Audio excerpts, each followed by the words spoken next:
ഇന്നൊരു chicken fry ആയാലോ. ഞാൻ ആദ്യം ചിക്കൻ ഒന്ന് വേവിക്കും, ഒരു പകുതി വേവ്. അതിനുശേഷമാണ് പിന്നീട് അരപ്പ് തയ്യാറാക്കി പൊരിക്കുന്നത്.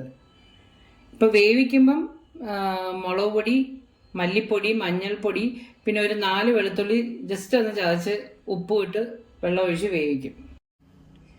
ആദ്യം ചിക്കനിലോട്ട് മല്ലിപ്പൊടി, മുളക് പൊടി, വെളുത്തുള്ളി, മഞ്ഞൾപ്പൊടി ഇത്രയിട്ട് പൊടികളെല്ലാം ചേർത്ത് മിക്സ് ചെയ്തിട്ടുണ്ട്. ഞാൻ കൈ കൊണ്ട് നല്ലോണം മിക്സ് ചെയ്തതാ. ഇനി ഉപ്പ് കൂടെ ഇടാം. ഉപ്പിട്ടിട്ട് ഒന്നുകൂടെ മിക്സ് ചെയ്യാം. ഇനി വെള്ളം ഒഴിക്കാം. കുറച്ച് കറിവേപ്പിലയും കൂടെ ഇട്ടിട്ട് അത് വേവിക്കാൻ വെച്ചിട്ടുണ്ട്. ഒരു പകുതി വേവ് ആകുന്നിടം വരെ നമുക്ക് വെയിറ്റ് ചെയ്യാം. ചിക്കൻ മാരിനേറ്റ് ചെയ്യാൻ വേണ്ടി നമുക്കിനി മസാല തയ്യാറാക്കാം. മസാല തയ്യാറാക്കുന്നത് ഈ വെള്ളം വേറെ ഒഴിക്കത്തില്ല. ഇത് ചിക്കൻ വേവിച്ച് വെച്ച വെള്ളമാണ്, ചിക്കൻ്റെ സ്റ്റോക്കാണ്. അത് വെച്ച് ചെയ്യുന്നത്. നമുക്ക് മിക്സിയിൽ ആദ്യം ഇഞ്ചി, വെളുത്തുള്ളി 2 സ്പൂൺ മുളക് പൊടി,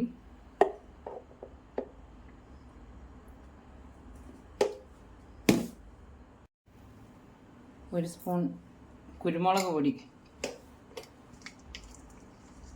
1 സ്പൂൺ ഗരം മസാല, 1 സ്പൂൺ മഞ്ഞൾപ്പൊടി,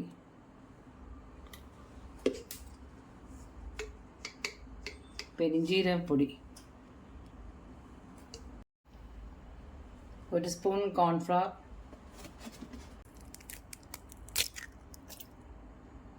1 മുട്ട, 1 നാരങ്ങയുടെ നീര്.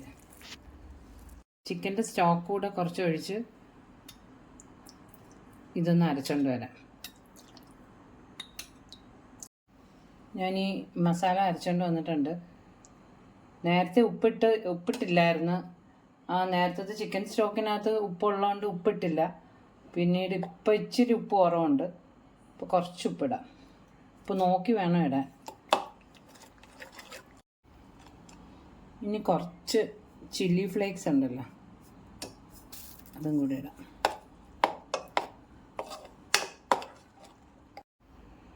നേരത്തെ വേവിച്ച് വെച്ച ചിക്കന് ഇനി ഈ മസാലയിലോട്ടിട്ട് മാരിനേറ്റ് ചെയ്ത് വെക്കാം. മസാല തേച്ച് വെച്ചിട്ടുണ്ട്. ഇനി ഒരു അരമണിക്കൂറെങ്കിലും ഫ്രിഡ്ജിൽ വെക്കണം. ഏറ്റവും കുറഞ്ഞത് അരമണിക്കൂർ ഫ്രിഡ്ജിൽ വെക്കണം. രാത്രി വെച്ചിട്ട് രാവിലെ എടുക്കുന്ന കുറേ കൂടെ ടേസ്റ്റ്. എത്രത്തോളം ഫ്രിഡ്ജിൽ ഇരിക്കുന്ന അത്രത്തോളം ടേസ്റ്റാണ്. എന്ന് പറഞ്ഞാൽ ഒരുപാട് ദിവസങ്ങളിൽ ഇരിക്കണമെന്നല്ല, അരമണിക്കൂർ അല്ലെങ്കിൽ ഒരു രാത്രി. ഞാനിപ്പോൾ അരമണിക്കൂറേ വെക്കുന്നുള്ളൂ. അരമണിക്കൂർ അതൊന്ന് മാരിനേറ്റ് ആവട്ടെ. ഞാൻ ഫ്രിഡ്ജിൽ വെച്ചേക്കാം. അരമണിക്കൂറിന് ശേഷം ഇത് ഫ്രൈ ചെയ്യാം. അരമണിക്കൂർ കഴിഞ്ഞപ്പോൾ ഫ്രിഡ്ജിൽ നിന്ന് എടുത്ത് പുറത്ത് വെച്ചിട്ടുണ്ട്. ഇനി ഫ്രൈ ചെയ്യാം. പാൻ വെച്ച് വെളിച്ചെണ്ണ ഒഴിച്ച് എണ്ണ ചൂടായിട്ടുണ്ട്. ഇനി ചിക്കൻ അതിനകത്ത് ഇട്ട് കൊടുക്കാം.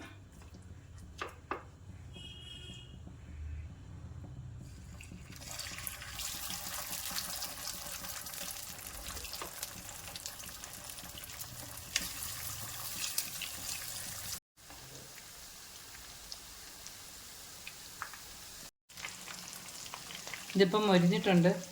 തിരിച്ചിടാം.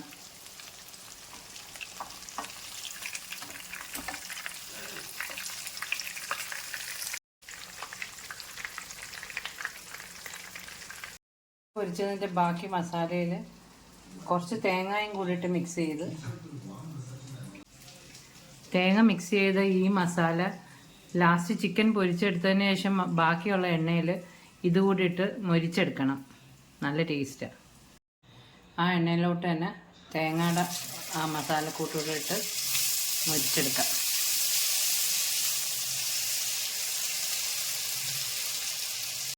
ഏകദേശം ഇപ്പം മൊരിയാറായിട്ടുണ്ട്.